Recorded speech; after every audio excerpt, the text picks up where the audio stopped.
में हमें ये समझ में पूरी तरह से आ गया कि भगीरथ जी का हमारा नुनिया समाज से क्या रिश्ता है। उन्होंने माँ गंगा को धरती पे लाया। हमारा जाति जहाँ भी आपको मिलेगा वो सब समुद्र किनारे, नदी नाला किनारे, तालाब किनारे मिट्टी खोद खोद के समुद्र बनाया, गन्ना तालाब बनाए। उस मिट्टी का जो मरे हुए जो मिट्टी का आवरक था उससे सोडा बनाया, खाड़ी बनाया। आपको मैं ऐतिहासिक बात बताऊं, 1770 नुनिया विद्रोह है, बिहार के चंपारण नुनिया विद्रोह 1770 से 1800 ईस्वी हमारे समाज के लोग अंग्रेजों के खिलाफ पहले लड़ाई लड़ा था नुनिया विद्रोह। ये बड़ी गौरव की बात है। जब ये सब चीज़ मैंने आपको संतोष भाई अपने जीवन का जो है सच्चाई मैं आपको गा के सुनाता हूँ। जाएगा जब यहाँ से कोई न साथ होगा, 2 गज कफन का टुकड़ा तेरा लिबास होगा।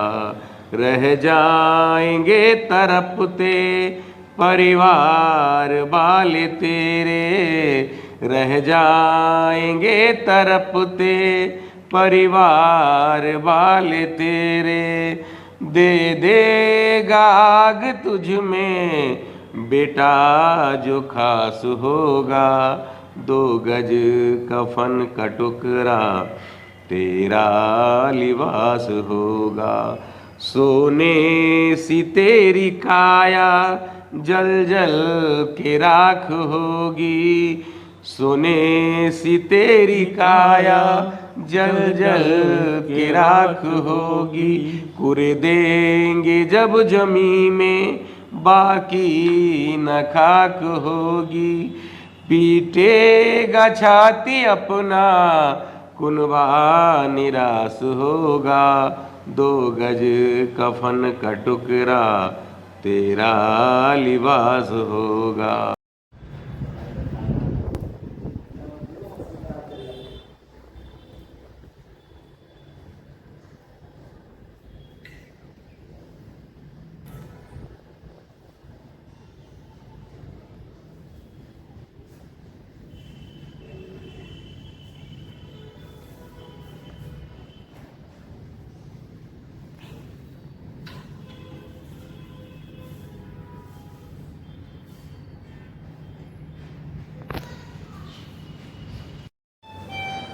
मंगरुआ ने सजा ली है चौपाला और साथ हैं हरीश चौहान जी। हरीश चौहान जी, आपका एक पाँव दिल्ली में रहता है, जी जी, दूसरा पाँव बिहार में रहता है। बड़ा बिहार आजकल आ जा रहे हैं, क्या बात है? बिहार आना जाना सर, नमस्कार प्रणाम, जय भगीरथ। आज हम सब भगीरथ भवन दिल्ली एनसीआर में बैठे हैं। अब मैं अभी रात में ही आया हूँ, बिहार से आया हूँ। आज बिहार जाने आने की बात पर अच्छा सवाल आपने पूछा और सोशल मीडिया में हम जुड़े भी रहते हैं। बिहार हमारा सामाजिक दौरा करीब 5 साल से हम लोग कर रहे हैं पूरे देश भर में, और पूरे देश में जो है ना हमारा समाज का स्थिति बहुत ही दयनीय है। और भगीरथ यात्रा जो हम सब चला रहे हैं वो बहुत सोच समझ के हम लोगों ने यात्रा शुरू किया है। हमारा समाज का कोई आइकॉन नहीं है और हम लोग चाहते हैं कि हमारा समाज का भी कोई आइकॉन हो, और उसी आइकॉन एक मानने के लिए भगीरथ यात्रा हम देश भर में चला रहे हैं। हम सब नुनिया, बीन, बेलदार, सगर, उपारा, गवंडी, लोनारी, नूनगढ़, सोरगर ऐसे नाम से तमाम नमक बनाने की उपजाति है हमारे समाज के नाम से जाने जाते हैं हम सब पूरे देश में। और टाइटल कहीं महतो, कहीं चौहान, कहीं सगर, इस टाइप का ही है, लेकिन हम सब सॉल्ट मेकर के नाम से है। तो उसको एक करने के लिए हम सब करीब 5 साल से लगे हुए हैं। और जिस भवन में आज बैठे हुए हैं, ये महर्षि भगीरथ जी बैठे हैं, उनका मूर्ति आज स्थापना हम लोग किए, तो बहुत सोच समझ के हम लोगों ने भगीरथ जी का स्थापना किया। 12 स्टेट में भगीरथ जी को लोग मानते हैं हमारे समाज के लोग, और भगीरथ जी को मानने के साथ साथ में भगीरथ धर्मशाला, छात्रावास, आयोग ये सब बना रखे हैं। उसी उद्देश्य को आगे बढ़ाने के लिए हम सब भी प्रयास कर रहे हैं। मेरे साथ मेरा पूरा टीम है। हमारा जो देश भर का भ्रमण है उसमें तकरीबन हमारा आकलन है कि इस देश में 12 करोड़ की आबादी है हमारे समाज का, और तकरीबन 12 करोड़ की आबादी से ऊपर होने के बाद 27 देश में हमारे समाज के लोग रहते हैं, दूसरे द्वार कंट्री में भी। जैसे आपने मॉरिशस के राष्ट्रपति आए थे, वो अब हमारे समाज के ही थे। तो ऐसे हम लोग मन में था कि कम से कम हरीश जी राष्ट्रीय लेवल। कहते जा रहे हैं, मंगरुआ सुनता जा रहा है, क्योंकि कोई जब कहता है तो उसको पूरा कहने देना चाहिए। ये आजकल जो चिलपो टाइप पत्रकारिता हो रही है वो मंगरुआ कहता नहीं है। मंगरुआ हमेशा कहता है कि मैं अपने भाइयों से ही संवाद करता हूँ और भाई कुछ कह रहे हैं, आइकॉन की तलाश में है। आपके पास जितना बड़ा आइकॉन है, जी। राजा भगीरथ के वंशज आप खुद को कह रहे हैं, जी जी जी। लोगों को जगा रहे हैं। बिहार भी लगातार आपका यात्रा हो रहा है और पीछे कुछ तस्वीरें लगी जी हुई जी, हैं देखिए देखिए। और पीछे और कुछ नाम दिए हुए जी, हैं। बिल्कुल हमारे महान पुरुष हैं। ये मैं आपको बताऊं, ये राजा सगर है, ये काशी बाबा है, ये माँ शाकंभरी देवी है, ये कनवरी माता है, ये माँ बसला भवानी है। ये जो भी देख रहे हैं ना, ये सब ये पुष्कर में है। ये पृथ्वीराज चौहान को भी हमारे समाज के लोग मानते हैं। दासाराम बापा गुजरात में है। मुटुकधारी चौहान जी है, जो गांधी जी के कदम से कदम चला के साथ चले थे, उनको आश्रम बनवाए थे। ये बुद्धू नुनिया है, जो नमक कानून 1932 में नमक कानून अंग्रेजों के खिलाफ तोड़ करके घरेलू नमक बनाए थे। ये पंजाब के मलकीत सिंह जी है। ऐसे दासाराम बापा है ये। और ये हमारे स्वामी जी है, श्री श्री डॉक्टर पुरुषोत्तमा 108 पुरुषोत्तमानंद डॉक्टर पुरुषोत्तमानंद पुरी महाराज जी, जो कर्नाटक में 500 एकड़ में हमारा भगीरथ आश्रम छात्र वो है धर्मशाला, उसके स्वामी जी हैं। और ये महर्षि भगीरथ है। और ये हम सब प्रयास कर रहे हैं कि विभिन्न विभिन्न नाम से जाने तो जाते जिसके हैं। पास इतनी समृद्ध विरासत हो उसको भला आइकॉन की क्या तलाश। लेकिन हमारे पुरखों ने कुछ गढ़ा है, पुरखों ने हमें जो विरासत दी है, नई पीढ़ी की वो कोशिश होनी चाहिए कि उस विरासत को संजोएं, उसको आगे बढ़ाएं और उस धाती को अपने अगली पीढ़ी को सौंप के जाएं। इसी प्रयास में लगे हुए हैं आप हरीश जी जी जी, बहुत यही हम लोग का है। यही प्रयास। बिल्कुल बिल्कुल बिल्कुल बिल्कुल। हमने अपने पुरखों से सुना था कि फलां हमारे हैं, जी जी जी जी फिर किसी पुरखे ने बताया कि फलां हमारे हैं। जी जी। और हमारा भी तो दायित्व तो बनता है कि जब हम इस लायक हो गए हैं। पीछे आप जो तस्वीर दिखा रहे थे डॉक्टर पुरुषोत्तमानंद पुरी जी महाराज, जी जी जी। आप कह रहे थे कि बहुत बड़ा क्या नाम है कि वहाँ पे आश्रम बनाया हुआ है उन्होंने। वो पहले 1954 में 500 एकड़ का था, बाद में फिर उसको हमारे समाज के बीच में ही डोनेशन करके उसको 300 एकड़ में भी आज हमारा आश्रम छात्रावास बना हुआ है। बहुत बड़ा चीज़ है वो। लोग रच जाते हैं। जी जी जी। जिसकी जाकी रही भावना जैसी, प्रभु मूरत देखी तीन तैसी। जिसकी जितनी श्रद्धा होती है वो अपने हिस्से का समाज करता है। पुरुषोत्तमानंद गिरी जी महाराज जो हैं, पुरी जी महाराज, उनकी श्रद्धा बड़ी थी, उनके साथ बहुत सारे श्रद्धालु जुड़े हुए थे, तो उन्होंने उतना किया। लेकिन हमारा आपका भी दायित्व है। आप भी बिहार से चले थे तो अटैची लेके आए होंगे, लेकिन आपने जो रचा है। झोला लेके आए थे सर हम लोग। बिल्कुल शुरुआत, उस समय का शुरुआत में मैं तो कह रहा हूँ कि संघर्ष करने के बाद बहुत फल मिलता है। और हम सब का देखिए, मैं तो बहुत अच्छा संतोष जी आपका एक मंगरुआ प्लेटफॉर्म आपने दे रखा है। मैं बहुत सारा आपका वीडियो देखा हूँ और जिस तरह से व्यवहार का आप बात करते हैं तो मुझे अच्छा लगा। मुझे भी था कि मैं आपसे मिल कर के अपनी बातें रखूं।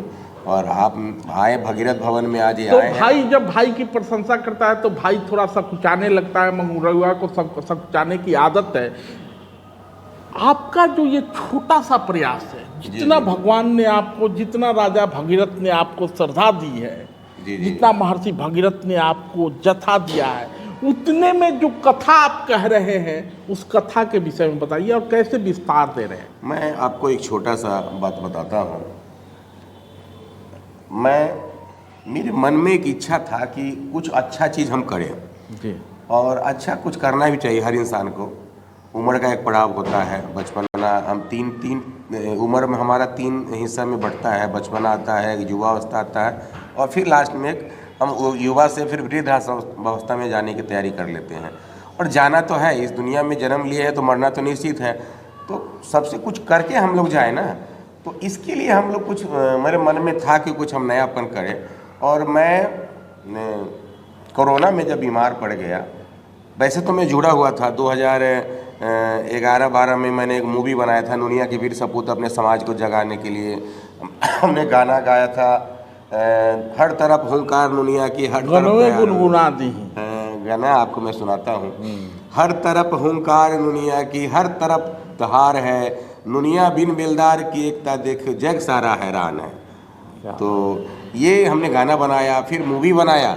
महात्मा गांधी, मुटुकधारी चौहान और बुद्ध नुनिया जी कैसे आए बिहार में, कैसे उनका एक साथ में संयोग कहिए, उन्होंने नवा कानून तोड़ा, उसके ऊपर मैंने मूवी बनाई, डॉक्यूमेंट्री मूवी बनाया। और उसके बाद सामाजिक काम में हम लोग लगे रहते थे, कुछ ना कुछ करने का मेरा इच्छा था, मैं करते रहता था। लेकिन सबसे बड़ा बदलाव मेरे अंदर तब आया जब कोरोना में हम बीमार हो गए थे और स्थिति हमारा ये था कि हम वेंटिलेटर पे जाने की तैयारी में थे, बल्कि समझिए कि चला गया। उस दौर ऐसा था मेरे लिए, तो मुझे लगा कि अगर मुझे जीवन मिलेगा तो कुछ नयापन जरूर हम लोग करेंगे जी। और वो कोरोना हमें सीख दे दिया कि एक भाई भाई को नहीं पूछ रहा था, बाप अपने बेटा को नहीं पूछ रहा था। तो मैं भगीरथ जी के बारे में पढ़ता था, सुनता था। मैं सोचा कि एक वो भगीरथ थे, राजा सगर के चौथे कुल में जन्म लिए भगीरथ, और अपने 60,000 पूर्वजों को मोक्ष दिलाने के लिए महर्षि दिलीप जी के पुत्र प्राप्ति हुआ भगीरथ के रूप में। और देखिए उन्होंने जब जन्म लिया और अपने माँ बाप का बहुत भगीरथ के 20वें कुल में राम जी का अवतार है, लेकिन राम से भी ज़्यादा तपस्वी और प्रतापी महाराज राजा हुआ करते थे, राजा भगीरथ। और भगीरथ जी ने अपने 4 पूर्वजों को मोक्ष दिलाने के लिए, जो उनके 4 पुश्त पहले उनको जो प्रतिज्ञा ले रखा था, उनको मोक्ष दिलाने के लिए उन्होंने माँ गंगा को धरती पे लाने के लिए अपना सारा राजपाट छोड़ दिया था। तो मुझे ये एक प्रेरणा मिला भगीरथ जी से कि कम से कम आज पूरे दुनिया को, पूरे देश को, पूरे विश्व को एक जल के माध्यम से एक आज्ञाकारी पुत्र कहे, राजा कहे कि अपने पूर्वजों को मोक्ष दिलाने के लिए। हम आज के आधुनिक भारत में अगर देखें ना तो क्या मिलता है, बाप अपने बेटा को डॉक्टर इंजीनियर बनाता है और वही बेटा जब डॉक्टर इंजीनियर बन जाता है, लंदन अमेरिका में रहता है, वही बेटा माँ बाप को वृद्धाश्रम में डाल देता है। तो मुझे तो भगीरथ जी से कुछ सीखना चाहिए संतोष भाई। हमें ये समझ में पूरी तरह से आ गया कि भगीरथ जी का हमारा नुनिया समाज से क्या रिश्ता है। उन्होंने माँ गंगा को धरती पे लाया। हमारा जाति जहाँ भी आपको मिलेगा वो सब समुद्र किनारे, नदी नाला किनारे, तालाब किनारे मिट्टी खोद खोद के समुद्र बनाया, गन्ना तालाब बनाए। उस मिट्टी का जो मरे हुए जो मिट्टी का आवरक था उससे सोडा बनाया, खाड़ी बनाया। आपको मैं ऐतिहासिक बात बताऊं, 1770 नुनिया विद्रोह है, बिहार के चंपारण नुनिया विद्रोह 1770 से 1800 ईस्वी हमारे समाज के लोग अंग्रेजों के खिलाफ पहले लड़ाई लड़ा था नुनिया विद्रोह। ये बड़ी गौरव की बात है। जब ये सब चीज़ मैं समझा तो गांधी के चंपारण सत्याग्रह से काफ़ी पहले नुनिया समाज लड़ रहा था। गांधी आगे चल के उसी नमक के लिए सत्याग्रह करते हैं, चुनौती देते हैं और दांडी मार्च होता है। ए कबीरा जब हम पैदा हुए जग हंसे हम रोए, ऐसी करनी करचल हम हंसे जग रोए। तो मैं 2 लाइन आपको संतोष भाई अपने जीवन का जो है सच्चाई मैं आपको गा के सुनाता हूँ। जाएगा जब यहाँ से कोई न साथ होगा, 2 गज कफन का टुकड़ा तेरा लिबास होगा। रह जाएंगे तरपते परिवार वाले तेरे, रह जाएंगे तरपते परिवार वाले तेरे। दे देगा आग तुझ में बेटा जो खास होगा, 2 गज कफन का टुकड़ा तेरा लिबास होगा। सोने सी तेरी काया जल जल के राख होगी, सोने सी तेरी काया जल जल के राख होगी।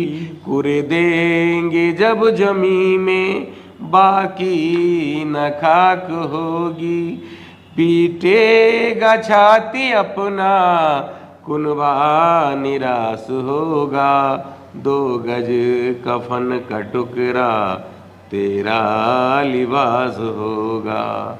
जब जाना ही है 2 गज कफन के टुकड़ा में संतोष भाई, हरीश तो जी, फिर बचेगा क्या? हरीश जी कोरोना के दौरान वेंटिलेटर पे चले गए थे, बहुत लोग चले गए। भगवान ने इनको इसलिए बचा के रखा कि ये समाज के काम आ सकें। परिवार का काम तो लोग आता ही है। यही पीड़ा ये शब्दों के जरिए व्यक्त कर रहे थे कि चला जाना है, और जब जाना ही है तो समाज के लिए क्यों ना कुछ करके जाए।